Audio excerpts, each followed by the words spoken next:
Good afternoon, everybody. I think we'll begin. We're waiting a bit here for people in traffic. Thank you very much for coming today. I'm so excited about this program. I've been actually thinking about having this for several months now, and really fortunate that we learned recently that Professor John Clark would be in town with his wife and the Srinakarinwirot family during the holidays, and so we thought, what better time than if we could have him join us and take part in this discussion about his really very impressive publication that came out. I think this was probably in late 2010, about October 2010. My name is Gregory Galligan. I'm with the Thai Art Archives. We do have a page on Facebook at the moment, prior to an official website, so I hope you get to visit that. Many of you, of course, already have. Thank you very much for coming. This is the second co-hosted event that the Thai Art Archives and the Reading Room are hosting. And the first one was in October with Ajahn Dennis Bulk, who has rejoined us here today. These events are filmed and then later shared on YouTube. So we hope that you'll spread the words for others who have been unable to join us here today.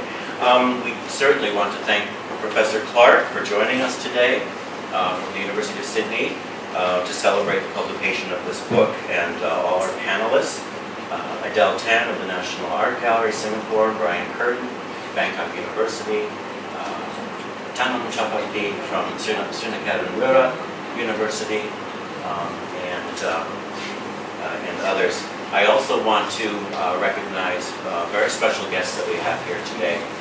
Dr. Professor Apinan Koshanan, Deputy Permanent Secretary of the Ministry of Culture, Department of Culture, and Kun Patuan Suwanakut, artist, and recently celebrated solo show, 100 Thompson. And I think you're off to the Sydney Biennial next year? Next year, yes, Sydney the 18th. Very exciting. And thanks to Kiao for co-hosting the Reading Room. And our interpreter, Suran, where are you? And Power Publications for participating. Early on, when I was interested in this book, I contacted Professor Clark's publisher, and I said, you know, it would be wonderful if we could bring this to Bangkok, make sure it's well distributed, and also accessible for people. And they very graciously granted, with the author's approval, a 35% discount. So we feel very fortunate to have that. We do have some copies here today, also at the Thai Art Archive. So if you're interested and don't purchase it today or can't, it is still available. And let us know. We'll hold a copy for you. And I also want to thank Moleskine Asia for participating today, and I can tell you a little bit more about that toward the end of the program. It was very gracious of them to come in and participate in this event. So we're very excited about that. For those of you who may not be familiar with Professor Clark, I should tell you he's Professor of Asian Art History at the University of Sydney, where he is an Australian Research Council Professorial Fellow working on the Asian Modern as a topic, as a specialty. That means I didn't have to teach 5 years. Wow. That's exciting. He was founding director of the Australian Centre for Asian Art and Archaeology from 2006 to 2009. Among his books are Modern Asian Art, 1998. He co-edited Eye of the Beholder of 2006. And then Modernities of Chinese Art, which came out last year, also, I understand, 2010. And of course, Asian Modernities, Chinese and Thai Art compared 1980 to 1999 of last year. We just learned also that this book has been awarded the Best Art History Book of 2011 at the recent conference of the Art Association of Australia and New Zealand. So that's very exciting. And I've also learned that within days that you're speaking on the worlding of the Asian modern next week at the Bangkok Art and Culture Center. This week. Well, Thursday. Well, okay, we'll call it this week. You call it next week. Okay. Next Thursday, or should I say this Thursday? This Thursday, December 22nd at 2 o'clock. It's in room 501. I think that was also on the Bangkok Art and Culture Bangkok Culture Center website. It's also on the Facebook site. I'm just going to make a few comments about the introduction here to just set a little bit about the background of this book, and then we're going to share some discussion about this amongst the panelists according to the different chapters. This is meant to be very informal. Somehow these things always feel a little bit formal, but I hope that anybody, if you want to participate, please do let us know, and it's really meant to be an open conversation of sorts. I understand that the research for this book was conducted essentially, I mean, of course it's based upon a lot of your knowledge of earlier period, research that you've done earlier, but the research for this book was done essentially in 1999 to about 2001. Yeah, it was finished by 2000. I wrote the book by 2005. Okay.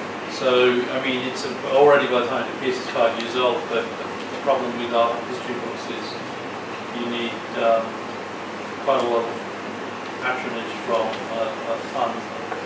Someone got the money from the last lots of the Getty Foundation publication support, which supported 5 books published in Sydney, and so you have to wish your way to do it. The eternal story. Well, particularly about history. Yes, especially art history. So your research focused on China, I understand, 1999, and Thailand, 2000-2001, and also some in France and Holland. Yeah, that's right. Yeah. Why Europe? Lots of people live overseas. There's an exhibition with Chapakdee at the moment, isn't there? There's in Amsterdam. There's a virtual one. So, well, we both got, there's another market here. So, yeah, lots of, and also there's a large number of Chinese artists live in France. So, what is globalism? What is the transnational concept of Chineseness in art? To which there is some extent with Thai artists overseas. Not as much for the reasons I examined in the book. I think something that really struck me about this book also is that it comes out of a period in which art historians are really starting to examine very closely what it means to... Western art historians. Yeah, Asians have known about it since 1850. There you go. And it's a big issue in the West right now, especially actually how to catch up in many ways, how to write global art histories.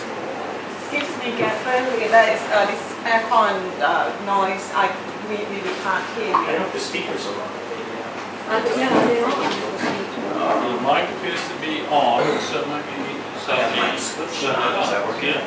It's better closer to the mouth. Okay. I'm not used to using them. No, hold it like that. Usually I carry a couple of city laws. Like you're performing. All right. Oh, wow. Yeah, that's right. As I was saying, I was very impressed by the fact that this book comes out of a period in art history, especially in the West. I was in New York for about 30 years, actually, until relocating to Bangkok in 2009. And something that's very prevalent right now in the art history world is this idea of, in a way, catching up and writing more global art histories that are not Eurocentric or Euramerican, as we say these days. Art histories that really take into account modernism in Asia. And I would say that you've really blazed that trail in many ways. Professor Clark has taken this on as a very concentrated topic, and this book really addresses that whole issue. How do you talk about Asia on its own terms, in a way, not based on the Western standard or a Western classic example of modernism, measuring Asia according to the West. And Professor Clark is really tackling this topic of how do you approach the modern in Asia on its own terms and as a distinct and unique modernism, not one that we measure against the yardstick of the West. I hope I'm characterizing that well generally for you. I also was impressed by the fact that this comes out of a decade of thinking about the rise of Asian contemporary art in the West. Once again, the perspective that I had in New York was of Asian contemporary art really hitting mainstream attention in the press, in the auction houses, in the galleries, in the biennales, the art fairs, at the universities, new departments being created, all of this happening over the 1990s. So Dr. Apinan was a big part of this also, and bringing my first introduction to Montian Bunma was through Temple of the Mind at Asia Society in New York. So that's a very good example of Asian contemporary, Asian modern, really coming to the fore in the West as well as in Asia.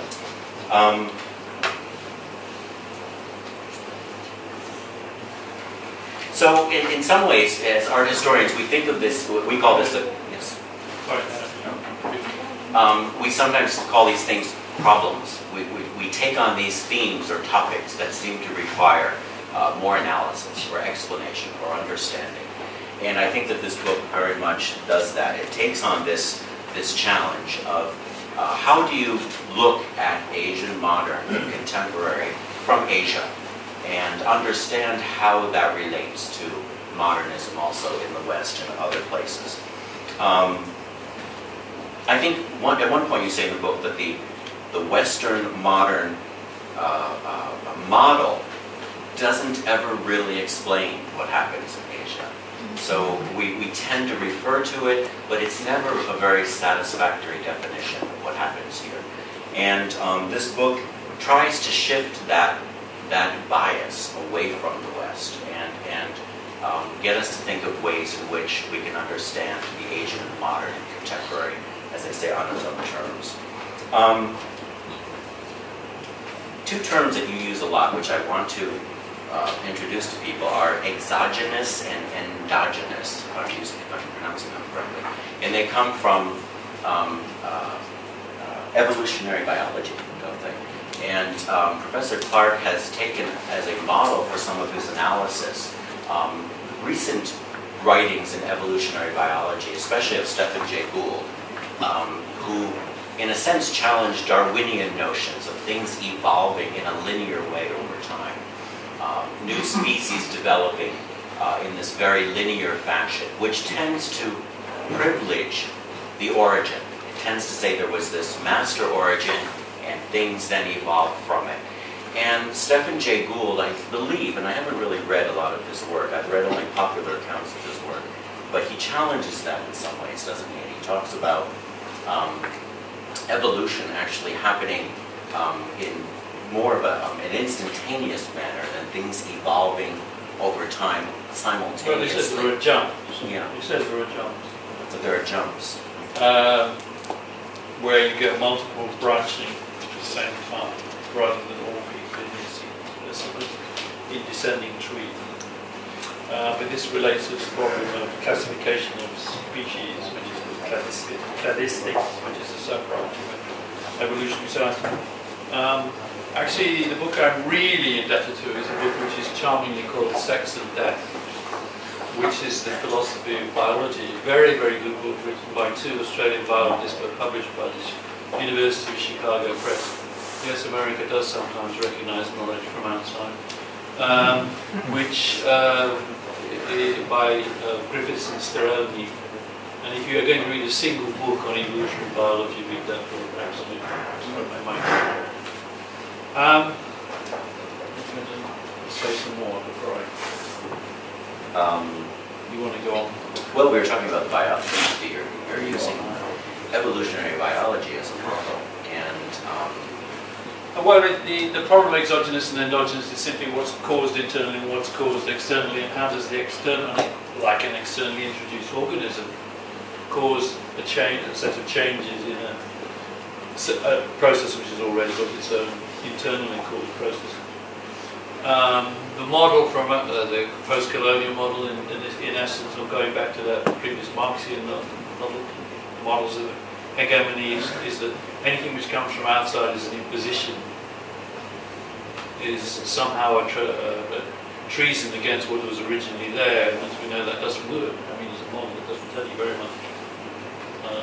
And even historians of India, like, for example, C.A. Bailey, or a lot of subcontinent historians, try and change their view of colonialism to seeing it much more as a kind of strange kind of a cooperation, collaboration between rising native elites and imposed forces from outside, which is only possible, in fact, if those elites are already rising.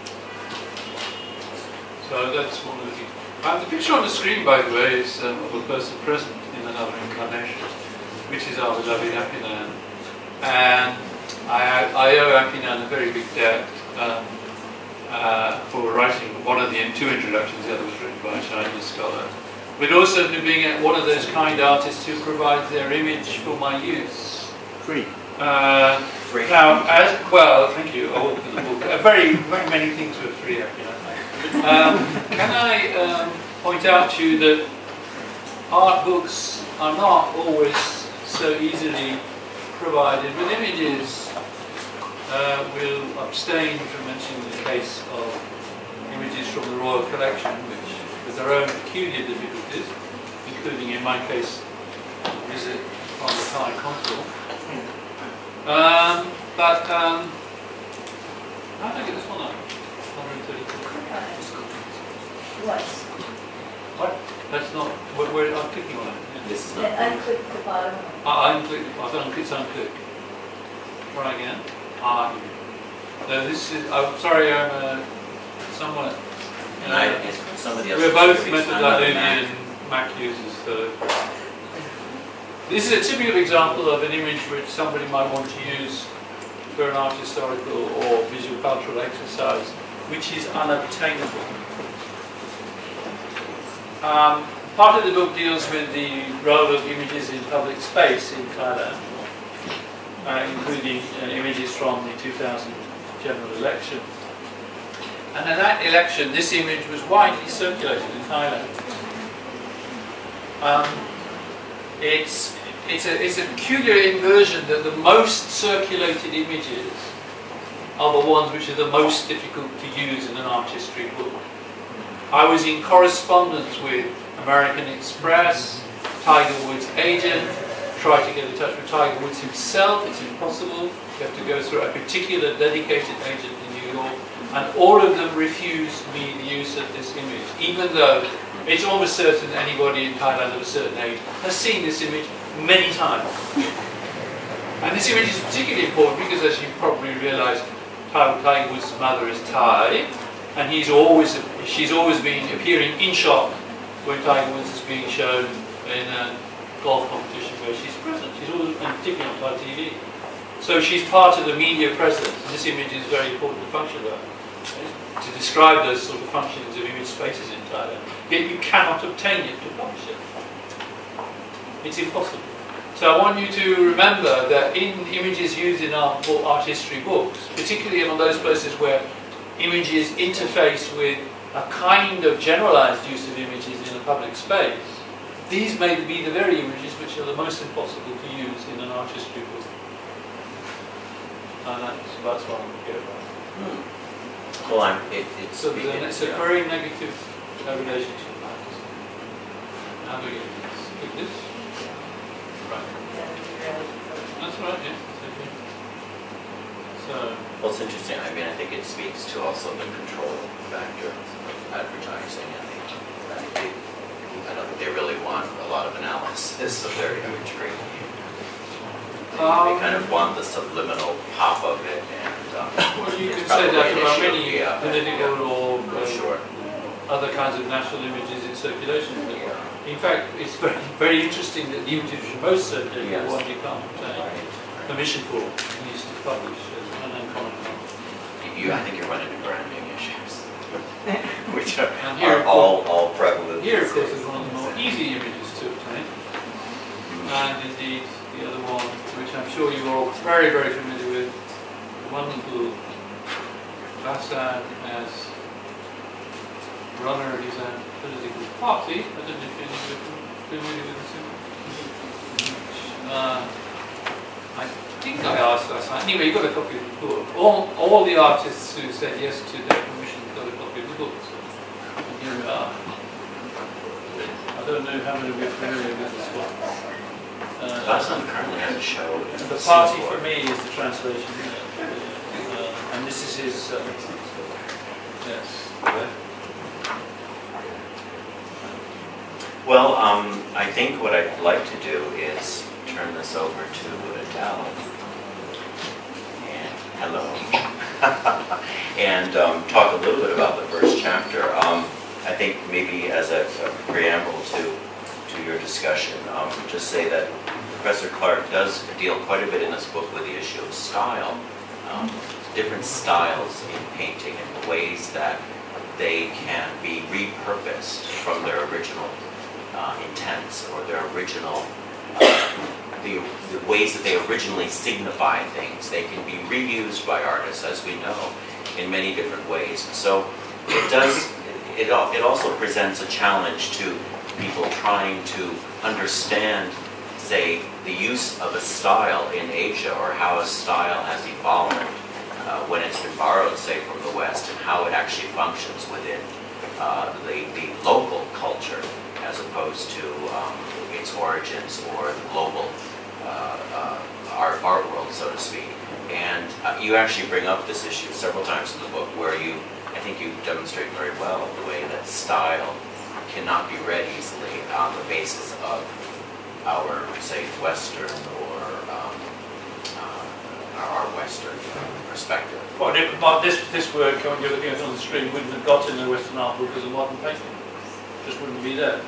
It would be there as some kind of peculiarly historical painting throwback to somewhere in the 1880s, possibly, or at any rate, early Russian painting. In fact, this painting is a reconstruction. The original painting was destroyed during the Cultural Revolution. The original painting was painted in 1960 and then was destroyed during the Cultural Revolution and repainted from sketches by the artist Euramerica.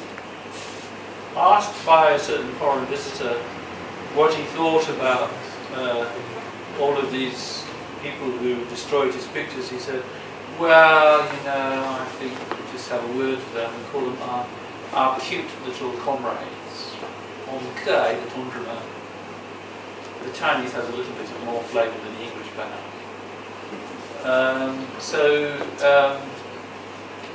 The historical irony of the survival of their work, or the reconstruction of its work, and this is from the History Museum after all, is something which the artists who produce these paintings in China are intimately aware of. But here, of course, I look at everybody in the room looking at me with a slightly bemused sensation on their face. Here we are looking at a painting which does not exist in China, a kind of painting, which is historical painting arising out of a historical struggle. There are paintings which were produced at times of historical struggle, but this is reflexively trying to reconstruct for a particular party political position, it's true, a historical moment in the revolution, but actually in the 1920s when Liu Xiaoqi was printed here, and then there was another picture by the same artist of Marsdorf, went to visit some coal miners in Hanyang. So this notion of painting images always being questioned in a public space in terms of their historical connotation and the way they treat certain subject matter is a very evident and very deep difference with contemporary art. You might say contemporary art's antecedents in time.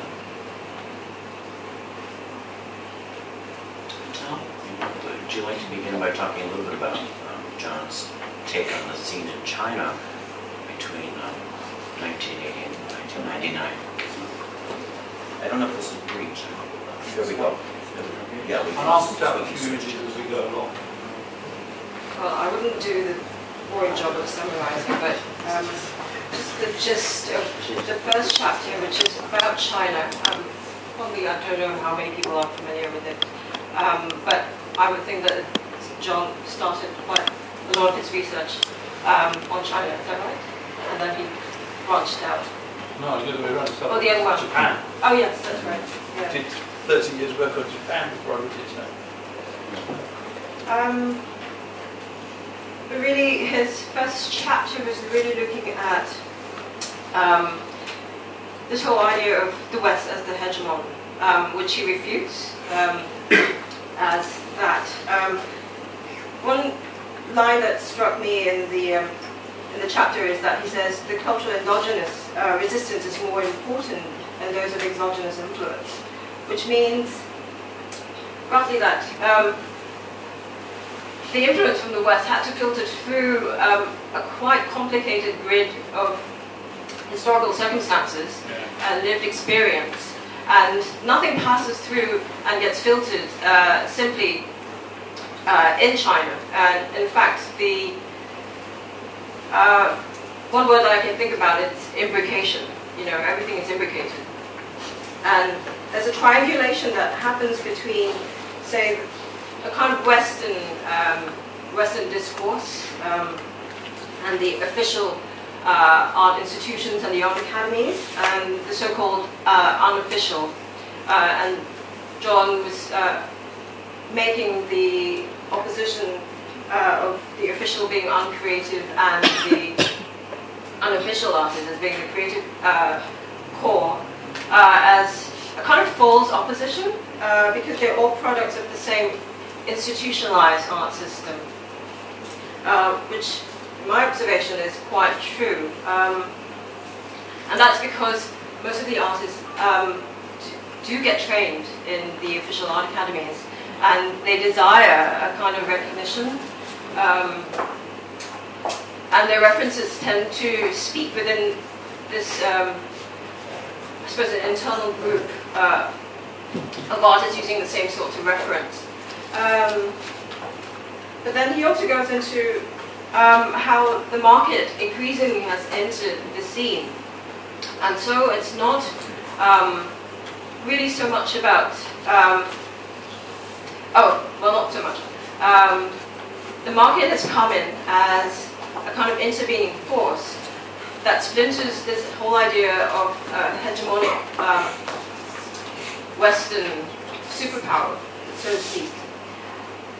Because it's this market that the Chinese artists both repel, but they also try to make themselves into this attractive thing that is commercially viable. And there's this funny thing with the Chinese diasporic community, which is that they both are trying to resist the whole image of themselves as beacons of Chinese culture. But at the same time realizing that, you know, such imagery really sells. And they also, at the back of their heads, somehow think of themselves still as Chinese. You know, they are unwilling to somehow abandon these vestiges. And I think it's quite telling when, when you get into an argument about the return of relics or national treasures to China from Taiwan. And John also goes into that whole sense of needing to revitalize Chinese culture or Chinese painting. Sometimes not, you know. Can we interpose this, which is very, sometimes has very strange locations. For example, the artist Chen Ting, who did this landscape, which you might just see as a what was that? Trying to get it to